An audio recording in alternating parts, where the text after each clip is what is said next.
Como que é a vida do residente, né? Que acaba tendo que lidar com tudo isso de forma muito imatura. E também para nós dermatologistas que já trabalhamos há mais tempo, como é difícil eventualmente ter que lidar com tanta atualização. Cada semana parece ter um imunobiológico novo, cada dia que a gente vê tem uma droga nova no mercado que promete ser muito melhor do que a anterior, mais revolucionária, mais criativa, mais eficaz, mais segura. E aí a gente fica, putz, será que isso é parte da indústria? Será que faz sentido? Será que, de fato, eu preciso adentrar nesse caminho e explorar um pouco mais?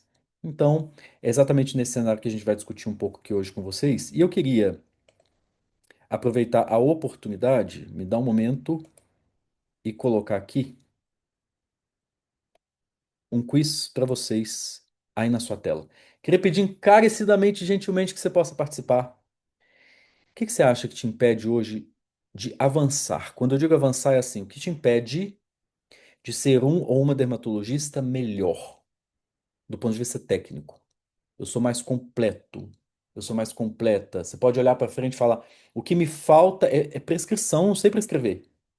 Ou então o que me falta é prática, Hudson. Eu tenho uma ótima teoria, tive uma pós excelente, o tratado de cabo a rabo, mas a hora de aplicar, falha tudo. Ou então, eu sei até me virar no dia a dia, mas quando chega na teoria, quando eu esbarro ali naquele detalhe de uma análise histopatológica, de uma interpretação de imunohistoquímica, de uma microscopia, aquilo ali, ó, ali eu agarro.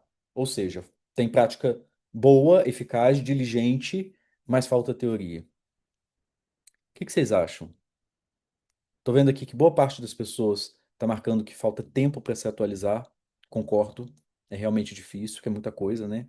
Você pode marcar mais de uma, tá, pessoal? Para quem tá aí marcando ainda, você pode marcar mais de uma, se você quiser marcar, ó. Pode ser que você tenha dificuldade de prescrição, pode ser que você tenha dificuldade de aplicar teoria e prática, falta de um professor com boa didática, pode ser que você tenha pouco tempo para se atualizar, tudo isso. Tudo isso pode fazer parte aí daquele step que está faltando para te empurrar, para te jogar mais adiante, tá? E hoje a gente vai conversar um pouco sobre isso. Tem mais alguém para votar? Vamos lá, vou dar mais um minutinho só. 60% das pessoas já votaram. Para você que está me assistindo, não deixa de votar. É muito legal saber qual é o tipo de problema que você tem, que te impede de ser um dermatologista mais completo. Assim eu consigo ajustar hoje tudo aqui e mostrar para você um caminho para que você possa avançar num futuro breve. Podemos? Bom, me parece que foi. Eu acho que as dúvidas que eu tinha enquanto residente, que são as espelhadas aqui, eu acho que acabaram sendo as de vocês também, né? A enquete está absolutamente dividida. Eu acho que vocês estão vendo o resultado aí. Então, assim, realmente um terço das pessoas tem dificuldade com prescrição desse grupo aqui. Quase 60% tem pouco tempo para se atualizar. Olha, caramba, isso é forte, hein? Realmente, mas eu entendo, tá? E olha que eu não tenho filho, eu não sou casado. Fico imaginando a jornada do dermatologista que tem filho, que é casado, que tem um consultório, que tem que dar conta do marido da criança. Não tem tudo isso? Pois é. E dificuldade de aplicar teoria e prática também. Bom, pessoal, então, agora que eu consegui entender um pouco mais sobre o grupo, para você que não me conhece, eu sou Hudson Dutra, eu sou dermatologista pelo MEC, pela SBD, tenho mestrado pelo Hospital das Clínicas da USP aqui de São Paulo, sou professor da Uniluz, onde eu coordeno ambulatório de tricologia, fiz por muito tempo dermatologia geral, muito mesmo, ambulatório de vitiligo, ambulatório de câncer de pele, atendo muitos casos de dermatologia geral, infecciosa, inflamatória, granulomatose, e aí vai. E eu queria hoje também poder te convidar a participar com um pouco do que eu vou dividir com vocês aqui, que eu juntei ao longo da minha jornada, tanto da experiência acadêmica na USP do HC, onde eu sou preceptor também hoje com os residentes e fellows de tricologia, quanto da Uniluz, do meu consultório privado, é isso que eu vou tentar dividir com vocês, tá? E para você que quiser e se interessar, hoje eu vou te mostrar como dá, mesmo tendo uma dificuldade, uma barreira muito grande aí com o tempo, que é uma realidade, como que a gente consegue fazer para dar o próximo passo, uma vez que cada vez mais a medicina e a dermatologia em especial é absolutamente concorrida, eu preciso ter algum diferencial. Esse diferencial precisa ser encontrado de alguma forma por você que está aí do outro lado, tá?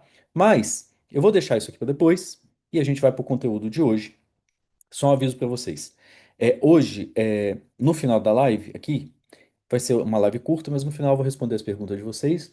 Mas mais que isso, para você, olha que legal, para você que tirar um print de qualquer momento da minha aula hoje, marcar @Hudson Dutra e postar, olha que legal. Qualquer parte da aula que mais te chamar a atenção. A que você achar assim, nossa, que fez sentido para mim, deixa eu compartilhar com os colegas. Então você faz um print, marca @Hudson Dutra, e aí no final, lá no Direct Message, eu vou compartilhar com você um link com um resumo super estruturado da aula de hoje, com tudo que eu tô falando aqui em tempo real, de uma forma igual um capítulo de livro, tá? Vai super legal para você, você vai adorar. Basta participar dessa maneira que eu tô dizendo para vocês, tá? E aí, eu quero mostrar para vocês, me dá um momento. Eu vou mostrar para vocês hoje quais são as perguntas que a gente vai ver se estão vendo a minha tela aí. Só dá um okzinho para mim. Dá um ok para mim, por favor, aqui, ó. Ver se tá tudo certo. Todo mundo me vendo? Podemos? Posso seguir? Posso? Ok, bora. Legal. Então, como eu falei para vocês, hoje eu tenho vínculo institucional com a USP e com a Uniluz em Santos. E o que que eu vou responder? Olha isso. Ninguém não tem essa resposta aqui em todo lugar, tá? Então fica comigo até o final, porque lá no final eu vou te entregar essas respostas aqui. Eu devo suspender a tirzepatida diante de queda capilar? Toda queda de cabelo durante a tirzepatida é do remédio? Porque tem relação, mas é do remédio? O que realmente deve ser tratado, a queda ou o gatilho? O paciente está com queda de cabelo aqui por conta de Monjaro, eu trato a queda ou tiro o Monjaro? Vou te dar essa resposta hoje. Se o paciente está com chip de testosterona, está na academia fazendo reposição com gel, injetável, intramuscular, semanal, quinzenal, mensal, semestral, deu acne. Como que eu trato? Eu posso dar espironolactona, eu tiro a testo, recomendo a troca do veículo, a formulação da testo, se eu trocar, melhorar a acne. Devemos suspender a reposição de testosterona por causa da acne? Eu vou te entregar todas essas respostas hoje, no finalzinho do bate-papo, tá bom?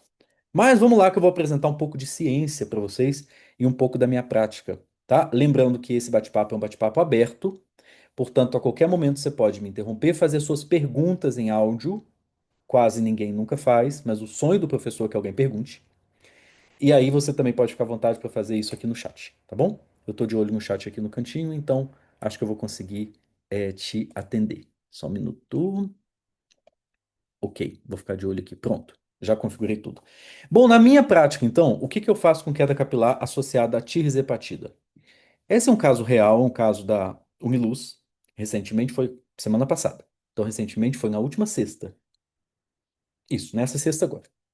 Uma mulher de 38 anos com perda de 12 quilos em 3 meses em uso de tirzepatida, o Monjaro, né? Estava satisfeita, perdeu peso, legal, a roupa ficou melhor, a autoestima lá em cima, mas o cabelo tá caindo pra caramba. E a paciente está super incomodada com a queda de cabelo. O dilema prático dessa paciente aqui, vamos ver o que que vocês sabem. Vamos ver se vocês concordam comigo. Qual que é o BO dessa paciente aqui? Qual que é o dilema dela? É a queda de cabelo? Você acha que o dilema dela é o Monjaro? O que que essa paciente não quer? O que essa paciente não quer?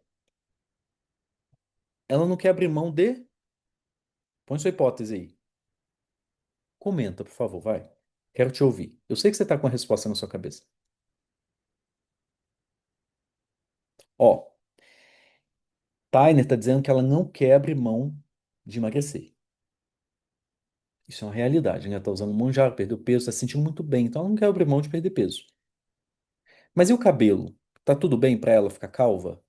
Ou perder grande volume do cabelo desde que esteja magra? Vocês acham que tá tudo bem? Como que tá sendo isso na prática de vocês? Hudson, sou residente, pós-graduando, não tenho prática individual. É só ficar atento, vai aparecer na sua residência, na sua pós, não tem como não aparecer.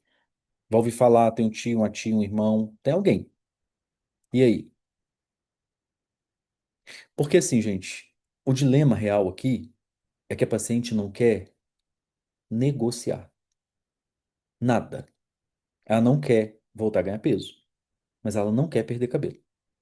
É o mesmo dilema que se enfrenta com a testosterona. Quer ficar forte, quer ficar definido, usar uma camisa polo que tá marcando o braço apertadinho na gola, mas não quer ficar calvo. E aí, o que que acontece? A bomba vem assim, ó, pum, no seu colo. Porque afinal de contas você é o médico, certo? Quem, se não você, para resolver isso? Ah, mas tem medidas comportamentais. Você não deveria estar usando, ou não do jeito que está, não sem acompanhamento, ou não isso, ou não aquilo. Não interessa. Vou te pagar a sua consulta. Resolva. É assim, gente. É assim, desse jeito. O paciente pode falar isso para você de várias maneiras. Ele pode ser muito soft no discurso, ele pode ser agressivo, ele pode ser incisivo, ele pode ser irritadiço. Todos os pacientes vão falar a mesma coisa para você. No fim das contas, eu estou aqui para você resolver meu BO. Se eu soubesse como resolver, eu não viria. Só que eu não quero perder meu cabelo, mas não quero ganhar peso de novo. E aí vamos ver se faz algum sentido esse equilíbrio. O fato é que os agonistas de GLP-1, eles trazem um risco maior de alopecia não cicatricial. Deixa eu reformular essa frase. Ela não foi falada da melhor maneira. Existe uma associação maior de alopecia não cicatricial com o uso de Monjaro, semaglutida e afins. Existe, ponto final. A Hudson está questionando na sua prática quantos que você vê, não faz diferença. Não, não é Hudson especialista falando. Ciência, JAMA, EAD, tá? EADV, são os artigos publicados no JAD. Então, até agora, pode ser que mês que vem mude, ano que vem, até agora, existe uma associação maior de perda de cabelo não cicatricial com inibidores, com os análogos de GLP-1. Fim, existe, aceita, não discute isso, tá? Ah, ouviu uma pessoa falando diferente disso, esquece, tô te dando a garantia, certeza para você sair daqui hoje, sem dúvidas, existe associação. Agora, será que é por causa? Isso é outra coisa. Existir associação não deixa claro para mim uma relação de causa e efeito. Veja bem, não é porque toda pessoa que teve uma criança, toda mulher que teve uma criança e teve o parto 2 a 3 meses depois vai cair cabelo, que aquela queda de cabelo é só do parto. Vocês concordam comigo? Pode ser que essa paciente, quando digo só do parto, porque o mecanismo que explica a queda de cabelo na pós-gestação é a dectação da placenta. E aí a placenta sai, os níveis hormonais alteram abruptamente, o estrogênio cai lá no pé, e aí esse folículo sente a falta daquele adubo que estava ali. Então ele troca de fase.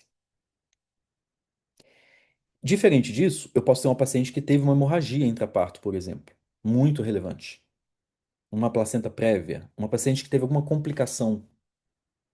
Essa paciente teve uma complicação, um parto mais distóxico, alguma complicação que justificou isso, pode levar a uma queda de cabelo por depressão de ferro, associado a baixa hormonal. Então, que os agonistas de GLP-1 aumentam o risco de alopécia não cicatricial, e existe essa associação, existe, está aí na tela para vocês, inclusive com números. Essa é uma publicação recente de 2026 de Tang e colaboradores, como está aqui na direita, que é uma publicação do Blue Medical Journal, um jornal super forte de dermatologia. Não foi publicado ali na esquina. Então passou por um crivo de revisão muito forte, faz sentido, tá? E eu preciso considerar esse efeito adverso para o paciente que está usando tirzepatida e análogos. De uma forma muito clara para você, eu diria que boa parte desses pacientes que têm queda de cabelo possivelmente não voltarão a ter o cabelo que tinha. Olha o que eu estou te dizendo hoje. Estou dizendo possivelmente porque eu não posso te dar essa garantia ainda. Em algum momento eu vou voltar, talvez você esteja aqui para me ouvir, em algum outro evento, te dizer: olha, lembra que eu falei? Estava certo. O paciente que perdeu muito cabelo com tirzepatida não vai voltar a ganhar o cabelo de uma forma geral igual tinha. Aquela densidade, espessura, volume, não vai. Por quê? Porque é possível que boa parte desses pacientes tenham calvície incipiente. Se o paciente tem uma calvície incipiente, não se atentava, não sabia que existia, não tinha essa clareza de consciência, esse eflúvio que causa aqui, por relação direta ou indireta dos análogos de NP1, ele promove uma rarefação capilar que, para aquele folículo voltar a produzir uma haste linda como estava, é uma luta, um dilema. Então, é possível que esse cabelo nunca mais volte a ser cheio assim. E aí fica a pergunta: tira ou não remédio? Porque se for só uma queda de cabelo em relação à perda de peso, legal, perdeu peso, o cabelo vai voltar a crescer de novo uma vez que estabilize. Mas e se o paciente perdeu muito peso, tem uma calvície que não conhece, teve um eflúvio super importante, você acha mesmo que ele volta a ter a densidade de cabelo que tinha? Será que seria demais da parte dermatológica que o paciente passasse antes no dermatologista de tomar a canetinha? Para saber se ele tem uma calvície associada? Porque para mim faz todo sentido. E o sentido que eu digo é um sentido racional, fisiopatológico, de mecanismos. Porque vai dizer isso para a pessoa antes de tomar o Monjaro, emagrecer 60 quilos, dá uma passadinha ali no dermatologista para ver se você não tem uma calvície. Eu entendo que esse discurso não cola. Mas entende que é racional o que eu estou dizendo a você? Por outro lado, a gente esbarra na questão da acne. Porque hoje eu não sei na prática de vocês, fiquem à vontade para compartilhar, porque para mim é uma bizarrice a quantidade de pacientes usando hormônio de forma indiscriminada, entupidos de testosterona. É uma coisa fabulosa. Eu não vejo há muito tempo um negócio semelhante. É uma coisa inacreditável. Eu diria a vocês que virtualmente, olha isso, virtualmente, todos os pacientes com calvície que eu atendo têm uso de testosterona em algum grau. Ou é o gelzinho, ou intramuscular semanal, mas a dose é fisiológica, né? É só para pôr meu hormônio numa dose fisiológica. Toma até um gole d'água, sinceramente. O médico que fala para o paciente que suplementar a testosterona dele, mas mantendo dentro dos níveis fisiológicos, é seguro em termos capilares e dermatológicos, das duas, uma. Ou ele tem domínio zero de fisiologia, que tá tudo bem se ele tiver, porque afinal de contas ele não é dermatologista. Então ele não entende do que ele tá falando, ou ele é charlatão picareta. Só tem essas duas saídas, gente, não tem outra. Porque se, ó, eu tenho uma calvície grau 3 aqui, tá? De 7, é 3 de 7. Eu trabalho com isso. Se eu quiser um dia ficar saradinho, fortinho, marcando a roupa, legal. Agora, você imagina se eu vou lá no endocrinologista, no nutrólogo, e aí o cara vai e me diz, não, fica tranquilo, a sua testosterona ou a sua DHT, sei lá, tá 300. Mas na sua idade, o ideal é 700, é 900. O ideal, mas a gente não vai passar de 1.000. Porque acima de 1.000, seu cabelo vai cair, sua pele vai ficar oleosa, vai dar espinha. Agora, abaixo disso não, porque isso é o fisiológico. Então, eu estou trabalhando dentro de uma faixa segura. Oi? Que história é essa? Que picaretagem é essa, assim, na luz do dia? Tanto o sebócito, tanto a glândula sebácea quanto o folículo piloso têm receptores próprios de testosterona. E os receptores têm uma coisa chamada avidez, que o cara que fala isso sabe que existe. Lá na faculdade ele ouviu falar de avidez de receptor inúmeras vezes. Isso quer dizer que a avidez do meu receptor pela testo, pela DHT, é diferente da avidez do meu irmão, que tem a mesma idade, o mesmo grau de calvície que eu, ou do meu primo, entende? Isso quer dizer que se eu, hoje, Hudson, exemplo prático, eu, Hudson, aos 36 anos, tenho uma calvície grau 3 sem nunca ter usado um gelzinho de hormônio transdérmico, isso prova para mim que eu não preciso de níveis superfisiológicos para ter calvície, você concorda? Porque se 50% da população masculina tem calvície em algum ponto da vida, perto dos 50 anos ali, isso quer dizer que metade da população vai ter algum grau de calvície sem repor hormônio. Porque a história de hormônio é nova. E esse estudo que mostra isso, de metade a metade, é velho, é antigo.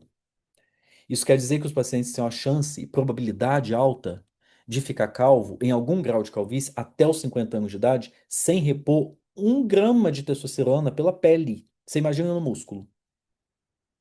E aí a gente fica assim: será que o Hudson com DHT de 200, será que se ele tivesse 700, será que a mesma quantidade de moléculas vai aderir no receptor dele do folículo piloso? Então, daqui a 10 anos, vamos supor que ele tivesse um grau 5 de calvície. Será que ele não vai estar com grau 6? Se ao invés de 300 de DHT ele tiver 900? Tá tudo dentro do fisiológico, ora. Entende que não faz sentido nenhum? Nenhum. Zero. Não faz sentido. Simples. Fim. Não faz sentido. Ah, mas eu li um artigo de não sei o quê. Mentira, leu nada. Não tem isso. Que fisiologia é essa? O Antônio quer saber se no pós-transplante capilar pode perder resultado. Antônio, pode. As pessoas não divulgam isso pela internet porque é óbvio que uma das coisas mais interessantes que tem para quem trabalha com transplante é prometer que o transplante não cai, você concorda? Então você vem aqui, faz um transplante comigo, eu juro de pé junto para você, o transplante não cai. Mesmo se eu não tomar remédio, mesmo, claro, porque eu estou tirando uma área doadora que é protegida de efeito androgênico. Esquecemos, entretanto, que, um, o transplante é feito, na grande maioria dos pacientes, numa área que não tem cabelo, mas avança para dentro de uma área que ainda tem cabelo nativo. E aquele cabelo nativo está extremamente exposto e suscetível à miniaturização e adoecimento pela calvície. Esquece-se também quem promete isso. Dois, que não é que o cabelo da nuca é 100% blindado, refratário, inatingível, inalcançável pela ação hormonal. Ora, ele é menos sensível. Menos. Entope um paciente com transplante capilar. Entope um paciente com transplante capilar de hormônio para você ver se o resultado dele não vai mudar ao longo de 1 ou 2 anos. Te dou minha palavra. Cansei de ver. De perto. Eu, paciente meu, múltiplos. Não foi do colega meu. Agora, é lógico que o paciente que vai fazer o transplante capilar tem que estar ciente disso. Isso deve ser conversado antes. Eu sempre achei isso, né?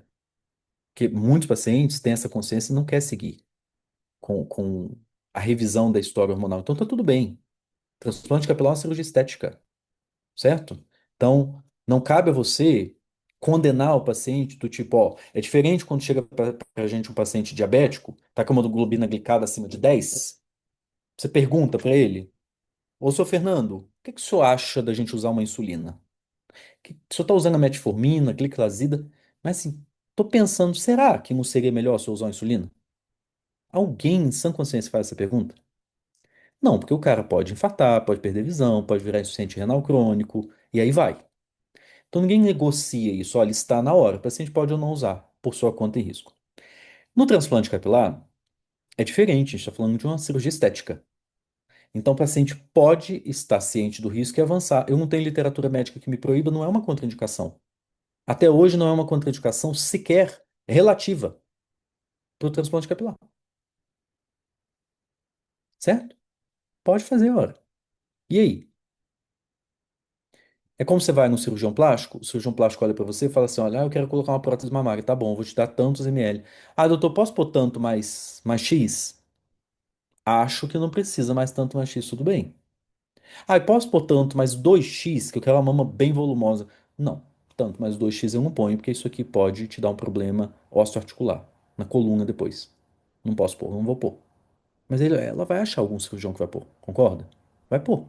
Porque não vai morrer daquilo, não vai ter aquele problema naquele momento, daqui 10 anos, 20, aparecer um problema na coluna, sabe-se lá de que veio. Não é isso? Então, Antônio, a resposta é sim, pode interferir completamente. Aí alguém perguntou da aromatização. Faça a pergunta mais completa, por favor, que eu vou te ajudar. O Antônio de novo. Sobre o Monjaro, esse tratamento também piora a cirurgia de transplante capilar? Antônio, não temos essa resposta, tá? Porque sabidamente existe a relação da piora da densidade do cabelo. Especula-se que não seja exclusivamente relacionada à perda de peso. É possível que tenha uma ação do remédio no folículo piloso ou interação com fatores de crescimento, insulina e tudo mais, de forma que eu possa ter um impacto em pacientes com genética de calvície, transplantados ou não transplantados, tá? Estou curioso sobre a aromatização. Enquanto vocês colocam aqui da aromatização, eu vou avançar. Na acne. Vê esse paciente de 34 anos colocou um chip de testosterona, porque precisava dar uma perdida de peso, ficar num shape legal, e emagrecer, e aumentar a libido, e dormir melhor, e comer melhor, e correr 20 quilômetros, certo? Então ele pôs um chip de testosterona, que, assim, olha, eu não posso culpar o paciente, não, porque o paciente não tem obrigação nenhuma de saber o que que é indicação boa de testo, de remédio, não é, certo? Então vai muito da boa ou má fé, ou da boa ou má expertise do médico que está te tratando, saber se a sua queixa justifica o uso de tal terapia ou não. Imagine que eu vou num, sei lá, num ortopedista, sei zero de ortopedia. Eu vou no ortopedista, o cara fala comigo, olha, tá indicado colocar aqui, tem que pôr uma placa, tem que pôr um fio. Um fio? Não, imagina. Como é que você vai pôr um fio aí? Tem necessidade disso não. Ué, peraí, você é ortopedista? Isso é porque eu sou médico, você imagina um leigo. Então, se eu disser para esse paciente que quer perder peso, que está com sintoma de depressivo, não interessa os sintomas de depressivo dele, porque ele acabou um casamento de 20 anos, por exemplo, porque ele perdeu a mãe e o pet de 15 anos na casa dele, a coisa que a gente mais vê é depressão sendo justificada por testosterona baixa. Ah, mas eu só testo, sou DHT, grave, hein? Mas vamos lá. O paciente colocou o chip de testosterona dentro do limite fisiológico, isso não pode faltar, tem que existir essa conversa, esse discurso é infalível, convence o paciente imediatamente por um suposto abaixo hormonal. Então, desde então, ele refere a acne refratária a tratamentos tópicos. E aí, qual que é a relação aqui, gente? Olha, andrógenos, testosterona, e eu vou esticar um pouquinho, independente do que você está usando, em graus diferentes, com certeza, mas independente do que você está usando, eu digo a você.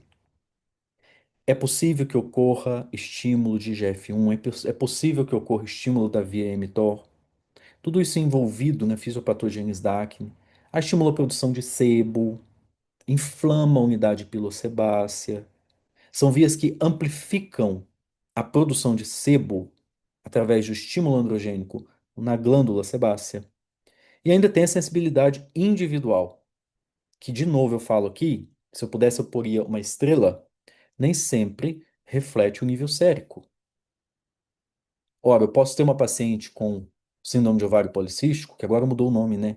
Eu vi esses dias que mudou o nome. Perdão se eu estou muito desatualizado com isso. Vou manter o nome aqui porque eu não me lembro do atual.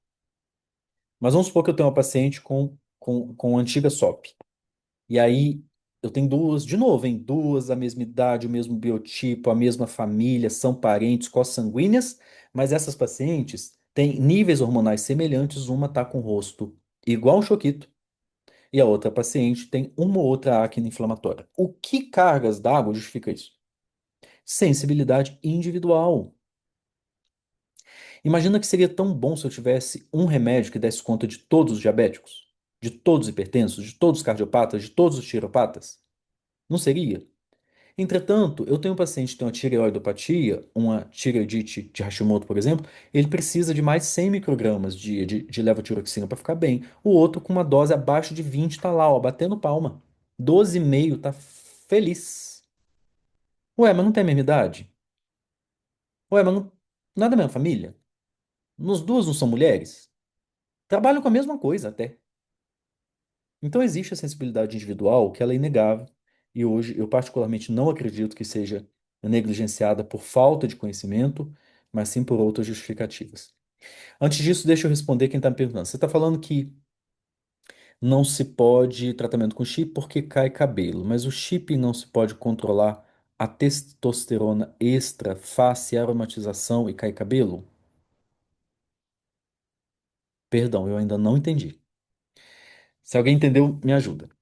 Você está falando que que não se pode tratamento com chip porque cai cabelo. Mas o chip não se pode controlar a testosterona extra, fazer aromatização e cair cabelo? Gente, eu não entendi, juro, de verdade. Ó, tô falando que o chip que tem testo faz cair cabelo em pacientes predispostos. Isso é verdade. Podemos fazer a união de dois, entendeu? É porque assim, ó, o chip de testosterona vai fazer cair cabelo em indivíduos predispostos. Fim. Hudson, eu tenho 20 cenários para te apresentar. Eu posso escrever aqui e colocar na tela 20? Pode. Uns 20 vai fazer cair cabelo. O chip de testo só não fará cair cabelo em pacientes que têm histórico genético e predisposição genética para calvície se esse paciente não tiver predisposição genética para calvície. Porque para a alopecia androgenética existir, eu preciso ter necessariamente uma combinação genética e hormonal. Todo paciente com calvície que senta na sua frente, independente do grau, existe, ele é vítima dessa associação. Hormônio genético, hormônio genético, hormônio. Será que a minha calvície é genética? Claro que é, todas são. Será que tem um papel hormonal na minha calvície? Todas têm. Ah, essa calvície não tem papel hormonal, não é androgenética. Ah, não tem nada a ver com genética, não é calvície. Entendeu? Sobre a história da aromatização, lógico, tudo que a gente bloquear e que eu aumentar a testosterona, em tese, pode levar a uma via de aromatização para aumentar o estrogênio. E aí o estrogênio, em tese, seria positivo para o folículo piloso. Só que níveis de estrogênio positivos para o folículo piloso são níveis de estrogênio produzidos pela placenta. É um boom. Senão seria muito fácil eu suplementar baixas doses de estrogênio, por exemplo, para homens e fazer uma contrapartida com a questão capilar, tá? Seu português não tá ruim, não, que essa pergunta é difícil mesmo. Tá bom? Fica tranquilo. Ok, espero ter respondido. Gente, e aí?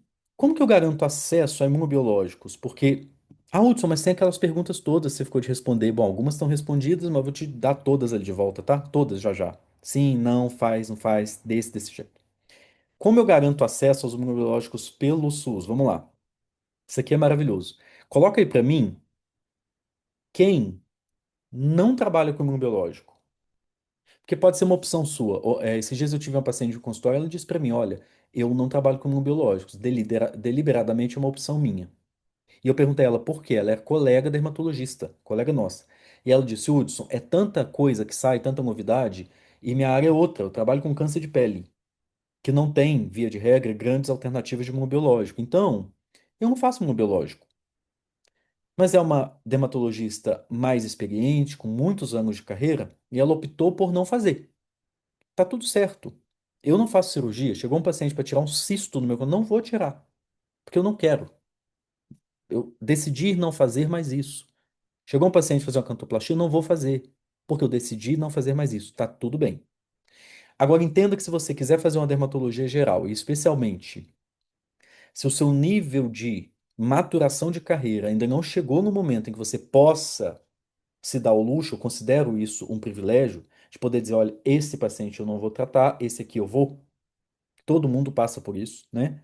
Há um momento da carreira que você trata todo mundo da dermatologia, trata quem não é da dermatologia, trata quem te encaminhou, quem não te encaminhou. É normal, é isso. É ali que você aprende.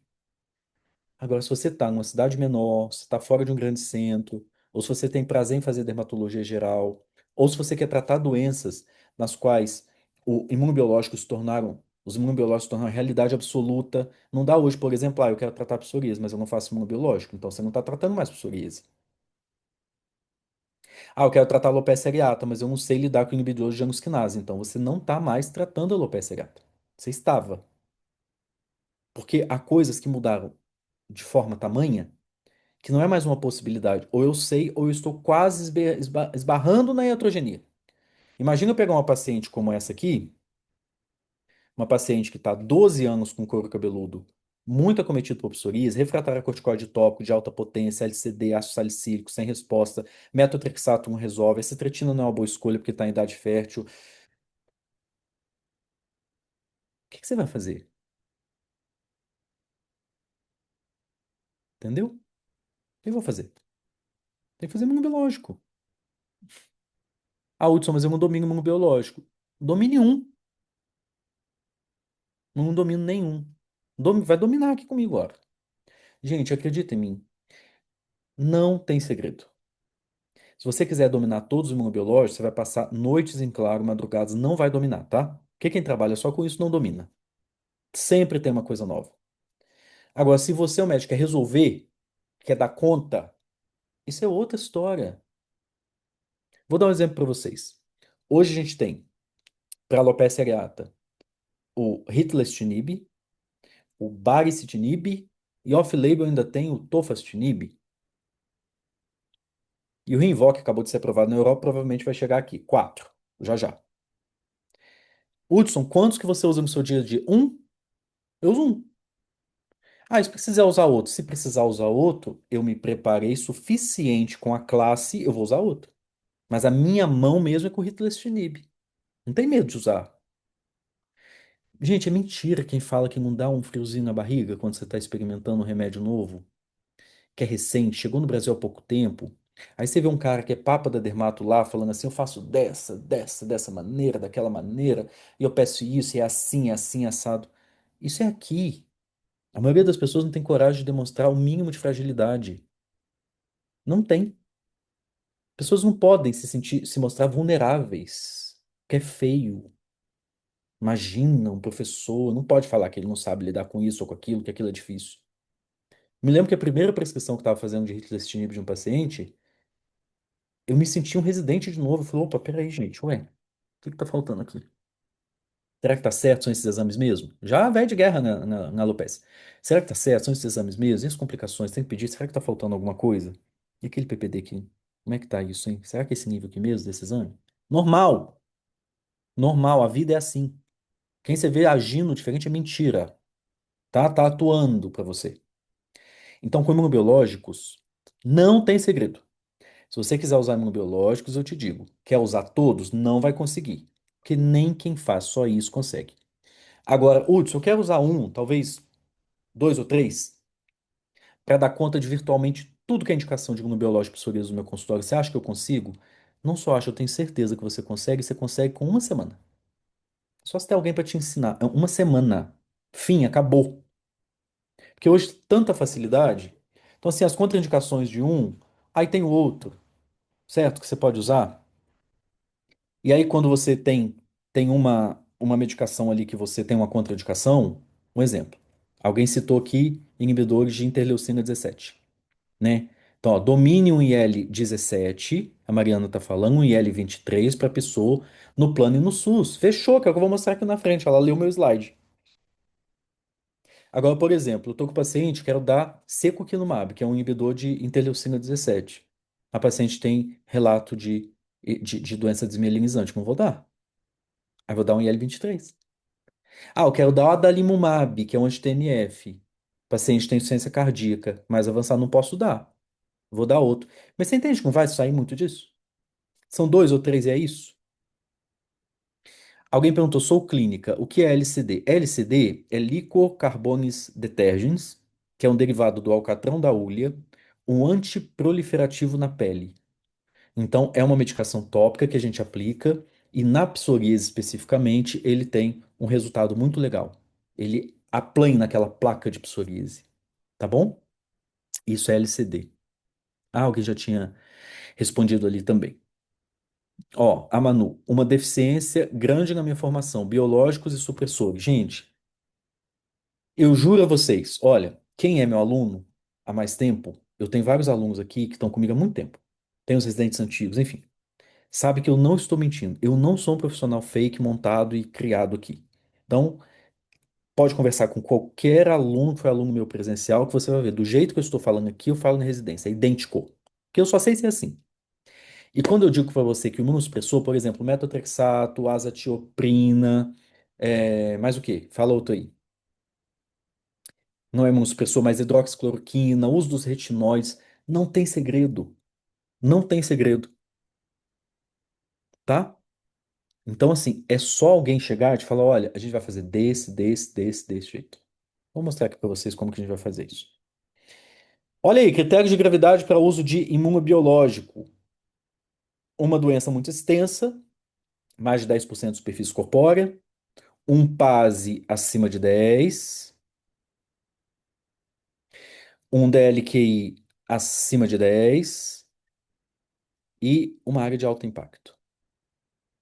Então, gente, quando eu tenho uma área de alto impacto, chamada até pouco tempo de área especial, genitália, face, couro cabeludo, palmas e plantas, essas regiões são áreas que dão muito desconforto no dia a dia no paciente, certo?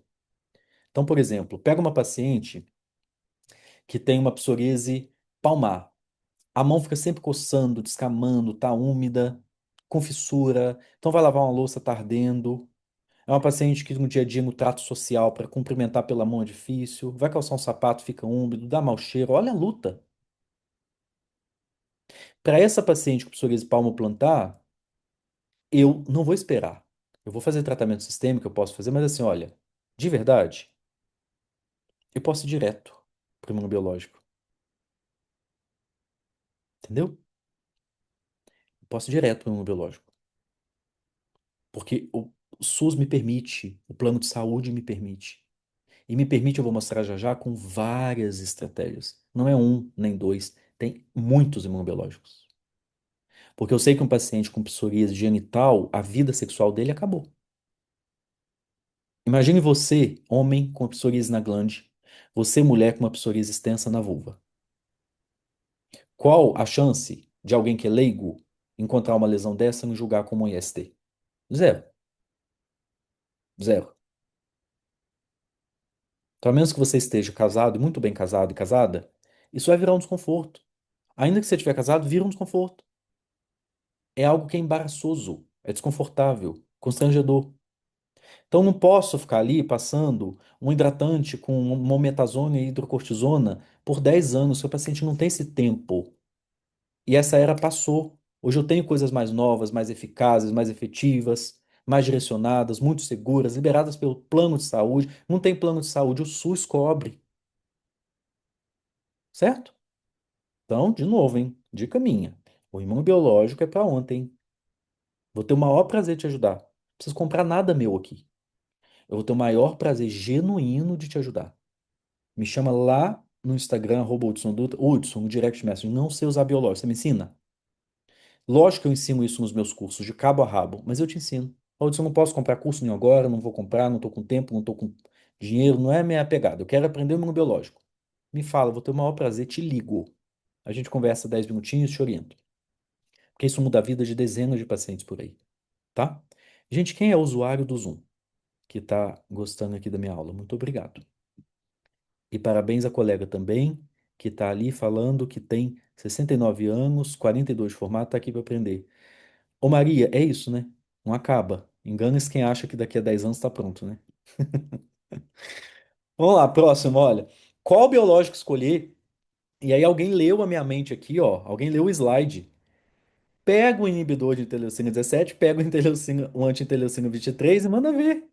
Ah, Hudson, eu quero ficar especialista no Guselkumab. Ok. Então você vai pegar, ou vai decorar, ou vai guardar, pôr no seu celular, na tela do seu computador. Você vai pesquisar no tempo real. Quantas vezes estou falando para o paciente? Estou pesquisando aqui, qual o problema?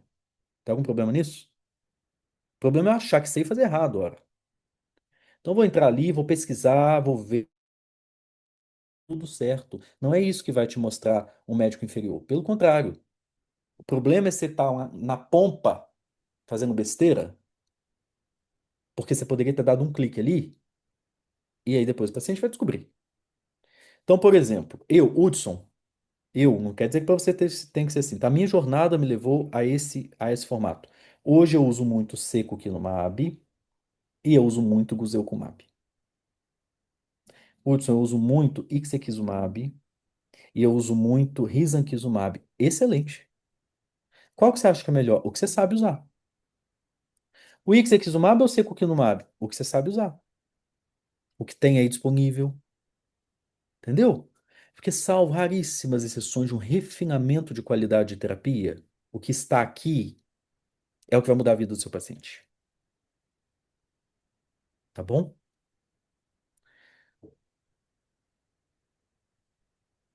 Ah, Cristiane, que fofa. E são reais mesmo, pode ter certeza disso, de coração, tá? Então a escolha eu tenho que levar em consideração as comorbidades, né, gente? Mas isso aqui eu vou mostrar pra vocês já já. Bom, aí, dá uma olhada. Olha que pulo do gato. Só que já valeu sua aula, né? Você pode ir dormir depois. Pensa. Putz, quero entrar aqui no imunobiológico, só que eu não sei o que fazer. Porque assim, qual que tem no SUS? Você vai buscar aí, busca aí agora, ó. Ou depois você guarda, busca aí. Para você que vai tirar uma foto, printar e me mostrar, fica tranquilo que eu vou estar gravando meu resumo, vou mostrar para você já já. Aí vai estar lá no resumo. Você vai colocar assim, ó, busca por medicamento, Secretaria de Saúde. Na busca por medicamento, Secretaria de Saúde, vai abrir no estado de São Paulo, ou do seu estado, ou algo semelhante no seu estado, uma tela como essa. E ali você vai colocar Ctrl F para pesquisar, ou Command F de busca. E você vai, por exemplo, digitar, como eu fiz aqui, Secukinumab. Hudson, por que Secukinumab? Porque é o que eu uso. Poderia ser Secukinumab o que você quiser. Nessa telinha que vai aparecer, vai ter ele escrito, ó, Secukinumab. Para que que o SUS libera o Secukinumab? Para artrite psoriásica, para espondilite anquilosante e para psoríase. Então, na hora de preencher o LME, que tem que saber preencher o LME. De novo, lá dentro dos meus cursos tem o passo a passo de como preencher. Não tem bicho de sete cabeças. Posso te ensinar isso em um áudio de 2 minutos, tá? Está, Wallace, está sendo gravada. Então, esse secukinumab, por exemplo, você clicou ali, ó, psoríase. Na hora de preencher o seu LME, você não pode pôr um CID diferente de L40.0, L40.1, L40.4, L40.8. Você não sabe o que vai acontecer, vai negar. Aí você preenche uma papelada grossa desse tamanho e vai negar. Por quê? Porque o SUS só cobre esse CID, ora. Tá ali para você pesquisar, não é para decorar. Aí melhor. A indicação é psoríase. Vou preencher o LME, vou pôr esse CID aqui. Ok.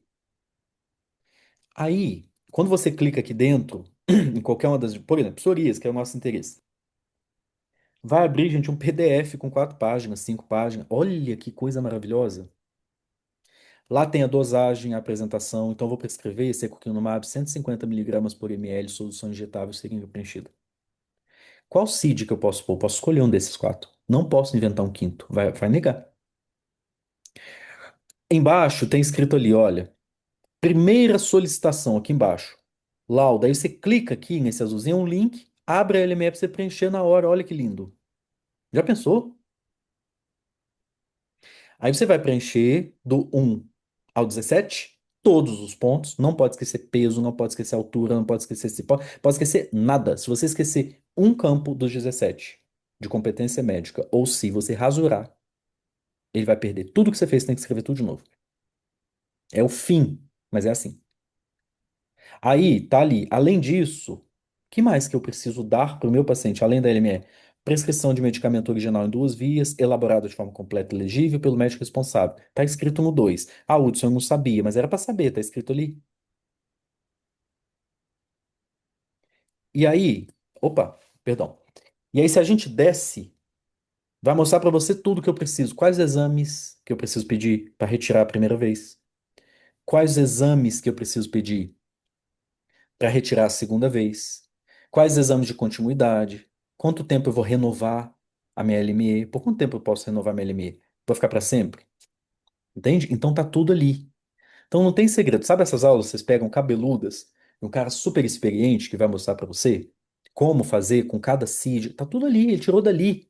Porque ali é o portal do Ministério da Saúde. Não tem nada que importa mais que esse site estou mostrando para vocês. Não há opinião de um colega, já tá tudo ali do Ministério. É ainda mais fácil, gente, pelo plano de saúde, porque não demanda LME. Você pega aquilo tudo que está ali no plano de saúde, você faz uma boa carta dizendo da indicação. É simples, tem estudo lá dentro do que eu vou te apresentar já já, mas, de novo, eu também posso te orientar. Não tem segredo, uma boa carta. Então, paciente com psoríase extensa, refratária a esses tratamentos por tantos anos, tem acometimento de uma área de alto impacto social, mão, genitália, face, couro cabeludo. É um paciente que tem grave comprometimento de qualidade de vida, um DLQI acima de 10 ou acima de 10% da área corporal afetada, vou colocar meu CID e solicito a liberação de tal remédio nessa dose. Qual é essa dose? A que está ali naquele documentinho que eu te falei, que eu entro lá e copio. Você também pode fazer a mesma coisa. Elvis, vamos subir outra parte aqui? Fica comigo porque eu tenho as respostas ainda para te trazer. Só um minuto, pessoal.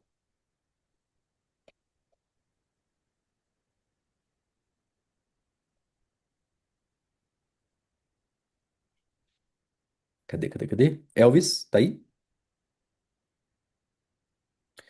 Enquanto isso, ó, tem alguém perguntando, paciente Isso usando aqui já vai subir.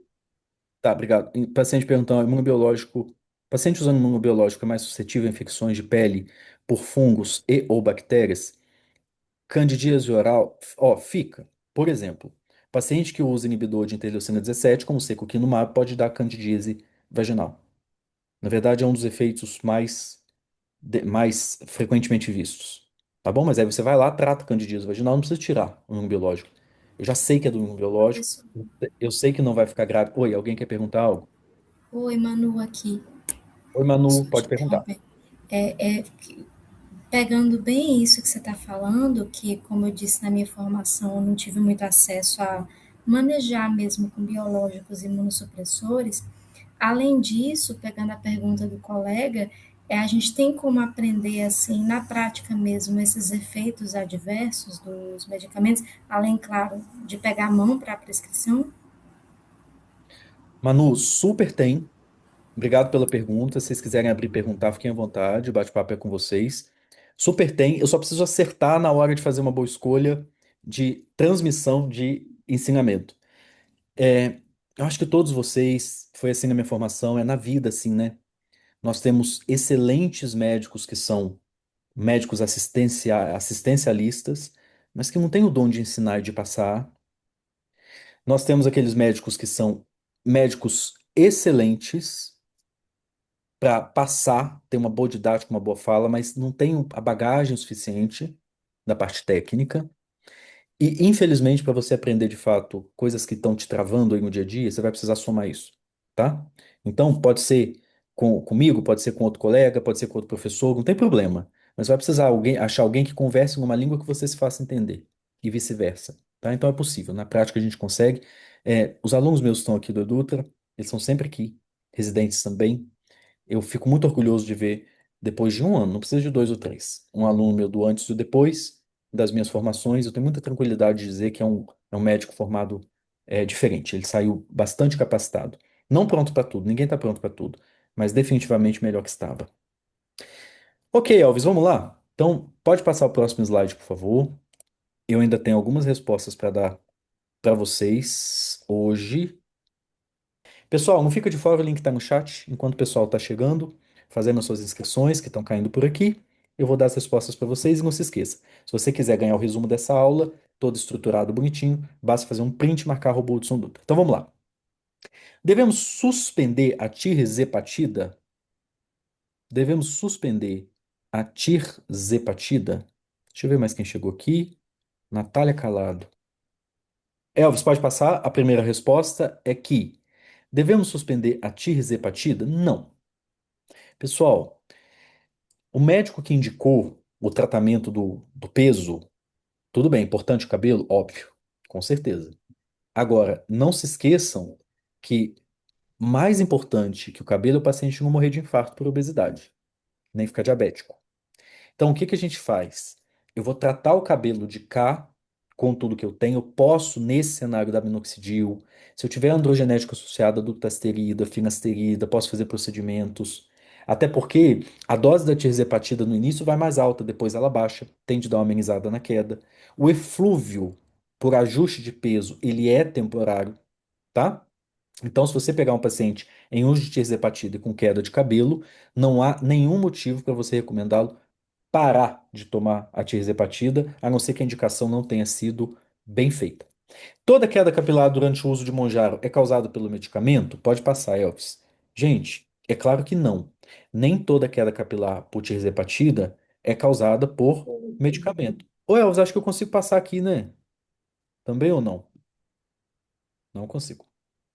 Então você mesmo segura aí Acho comigo. que não consegue, não. Não consigo. Segura aí comigo, por favor. Tá acabando.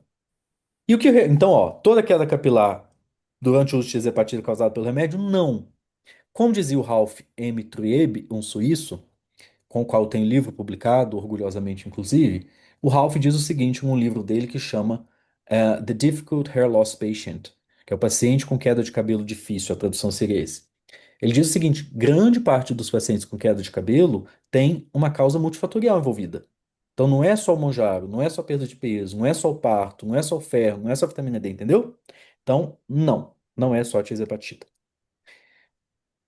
Agora você me pegou. Nossa, olha a pergunta. Não posso mentir para você, né? Não posso mentir para você. Uso PDRN em eletroporação na alopecia por hepatite é válido? De verdade, eu não acredito em nada na ação do PDRN, muito menos na eletroporação.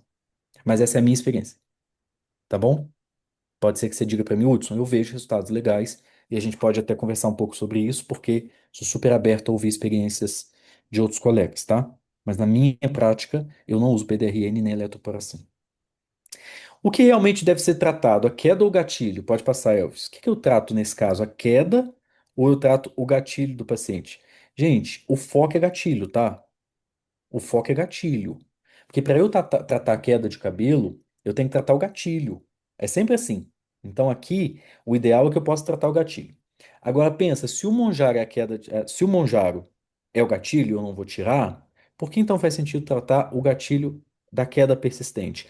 Porque quando é por mudança de peso, isso ajusta e passa. Só que a queda de cabelo se traduz posteriormente em um cabelo mais rarefeito, que se torna a queixa principal do paciente. Não é mais a queda, é o cabelo ralo. E o cabelo ralo não é do eflúvio, é da androgenética associada. Portanto, eu tenho que tratar a androgenética. Tá bom? Pode passar. Próximo. Pode passar, Elcio. Isso. Acne na reposição da testosterona significa excesso de testosterona? Então, acne na reposição significa excesso de testo? Pode passar também. Gente, esse caso é o que eu expliquei para vocês. Não é porque a paciente está usando necessariamente a testosterona que a acne dela está relacionada com excesso, tá? Eu posso ter uma paciente usando muito pouco, inclusive em gel, e a paciente ter acne por questão de afinidade de receptor. E trocar a formulação da testo ajuda? Gente, pode sim ajudar. Sabia? Pode sim ajudar. Porque pensa, pode passar, Elvis. Pensa, se eu tô com um paciente usando uma forma injetável intramuscular a cada 3 semanas ou a cada 15 dias, naturalmente isso vai piorar em relação a uma paciente usando gel. Então, é verdadeiro que quando eu tenho duas pacientes usando a mesma coisa, cada uma pode responder de uma forma. Mas é igualmente verdadeiro que na mesma paciente, a injeção intramuscular de testo é pior do que o gel. O chip tende a ser ainda pior que a injeção intramuscular, certo? Ó, Elvis, a NET está dizendo, está tentando comprar o curso e todas as vezes diz ter dado um problema e não completa a compra. Anete, deixa seu telefone aqui pra gente, que a gente faz contato com você e te ajuda. Se alguém mais estiver tendo algum problema, pode avisar, pessoal, tá? E aqui, olha, devemos suspender reposição de testosterona por causa da acne? Pode passar. Ó, devemos suspender reposição de testo por causa da acne? Aí a gente entra naquele dilema, né? Gente, raramente, porque é possível conduzir isso sem ter que tirar uma boa indicação de reposição de testo. Imagina você que a paciente está lá na pós-menopausa, ela está usando o gelzinho dela de testosterona, que ela precisa de fato, e está aparecendo uma lesão ou outra de acne. Eu vou tirar a reposição de testo? Que impacta inclusive na qualidade de vida da paciente, risco cardiovascular, osteopenia, osteoporose. Então, não, eu vou lidar com a reposição de testo junto com a acne. Isso tudo dentro do DCA, da dermatologia, do curso de dermatologia do CDA. Curso de dermatologia aplicado você vai encontrar. Tá bom? Elvis, pode interromper, compartilhar. Gente, o link está ali no site. Fica meu último convite a você, para que você Então, não perca a oportunidade. Opa, tem alguém com o microfone aberto. Será que quer perguntar algo? Acho que não. Então, a gente fica por aqui. Se alguém tiver alguma dúvida, pode falar Hudson, comigo. Oi, oi. eu estou querendo ver, eu não encontrei o link. Já fui no nosso grupo que eu estou, não Oliane, encontrei. Oi. tá aqui no chat do Zoom. Ah, tá no Zoom. Mas, Ah, tá. de qualquer maneira, Elvis, a gente vai mandar nos links, nos grupos também, não vai? Eu acho que ainda não saiu no grupo, porque tá Sim, dando vai nos prioridade. grupos também, é porque tá agendado, já deve estar quase indo já. Ela pega pra ela. Eu Tá, estou no então. seu, no grupo. Ih, senhor, agora deu uma bagunça aí de alta. Mas acho que é outro cachorro. Aí eu já Senhor, eu cachorro de quem, gente? Cachorro de quem? Eu, Alaska, a Rose queria eu com a Alaska. A Alaska é o meu cachorro, assim, vai pra todo. Mas agora, Gente, a Vera, olha, eu sou louco pra ter um pet, mas eu não posso ter pet aqui em casa porque eu moro num Gente, tem mais apartamento alguém com pequeno. dúvida? Manda dúvida, manda dúvida. Amo. Que delícia, eu quero um cachorro na minha casa, eu quero um gato também, mas eu não posso ter porque eu vou deixar com quem? Ó, a Natália tá falando que pra ela deu certo, tá bom? É, Zoom sendo Zoom, né? Exatamente. Por isso que eu amo isso aqui aberto assim. Eu gosto assim, onde a gente pode conversar. Bom, o link vai no grupo também. Se mais alguém tiver dúvida, gente, ficou com dúvida de conteúdo? Ficaram com dúvida de conteúdo? Tem alguma coisa que não foi respondido? Já fez o print aqui da sua tela? Já me marcou para ganhar o resumo? Quero saber se você está eficiente aí, ó, porque a gente está aqui há quase 2 horas. Quero saber se você vai deixar esse resumo passar, né? Então, o Felipe disse que deu certo para ele. Usuário do Zoom, que eu não sei quem é usuário do Zoom, gente, fala comigo, porque tá participando super da aula, mas eu não. Usuário do Zoom deu certo. Ai, meu Deus, olha a Lilian. Põe a Lilian. Põe a Lilian que eu consegui. Ó, a Lilian fez esse vídeo pra gente, pra você conhecer como é que é a experiência da Lilian. Vai dar certo, né, o Elvis? Aí, vamos lá. Vamos ouvir a Lilian. Lilian Brito, médica, pós-graduada em dermatologia, e tenho o privilégio de dizer que conheci o professor Dr. Hudson ao longo da minha formação. É um prazer enorme e sou apaixonada com a didática dele, né, e de aprender diariamente com o professor Hudson Dutra. Sou assinante assídua do Edutra já há aproximadamente 2 anos. E no curso, né, seu formato é de extrema importância para a gente, né, médico, dermatologista, está sempre atualizado. E além disso, que é muito interessante, ele mostra para a gente como ele faz em prática também no seu dia a dia. Não é só, né, a parte teórica, estar bem atualizado, mas mostrar como é feito na prática do consultório no dia a dia. Tem o seu livro, Dermatologia nas Alopécias, e mais do que isso, né, é enriquecedor em todos os aspectos da dermatologia aprender diariamente com ele. Gente, vê se não é fofo? É muito fofo. É isso que eu digo. A ideia é que a gente possa construir algum tipo de relacionamento que possa se estender além do que a gente está aqui falando, da parte comercial. Obviamente, eu não trabalho de graça, imagino que você também não. Oriento que você não trabalhe de graça. Mas, até porque os boletos chegam mesmo, mas a gente não precisa ficar só nisso, né? Até porque no final das contas, na ponta de tudo isso, tem o paciente. E realmente tem o paciente. Então, quando você está fazendo isso aqui com verdade, você vê que essa noite, por exemplo, ela não saiu por nada, né? Você vai conseguir aplicar isso aqui e aos pouquinhos mudando a sua prática, e consequentemente muda a vida do seu paciente, consequentemente muda a autoestima do seu paciente, e aí, por final, nessa cadeia, você impacta toda uma família. Você já parou para pensar quantos pacientes e quantas famílias ao longo de um ano de trabalho bem feito você consegue impactar aí, né? Então é muito legal, tá? A Lília é um exemplo disso. Lília com frequência falava, Hudson, não entendi tal aula, tá? Fiquei com dúvida do negócio lá e eu tô com um paciente desse jeito, me ajuda? Claro que eu ajudo.